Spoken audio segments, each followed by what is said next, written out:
влизам пак, няма как. Целия север този знак, бяло и зелено. То това си е модерно. Червеното отвършва брат, няма го в схемата ни мармалад. Ние сме най-добрите в този град. Просто сме трепач, не издържаме в здрав. Пушиш, дърпаш, езика си превърташ. Гасиш, палиш, мъчиш се да не се задавиш. Надъхнем с коза, крещиш на парламента. Копелете, върнете ми апартамента. Вие пред мен ще мълчите, щом видите ми очите слепени и червени, дарени с зелени амфери. С севера по тоничката, с петичката вървиме, чудиме се дали да продължиме.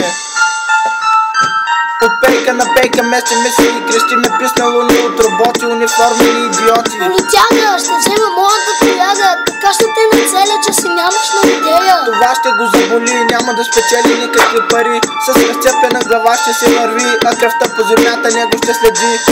Искам да го кажа на всички жени в парламента, че ще станат на мъжете.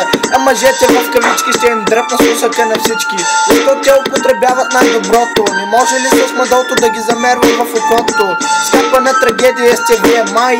Крадете от родния си край. Преди България е била рай, а сега е форма като на кравай. Дали проблема не сте вие от парламента? Точно това е момента, в който спирам да ви ругая. Отивам да се направя. Само хората трябва да знаят, че заради вас не могат да мечтаят.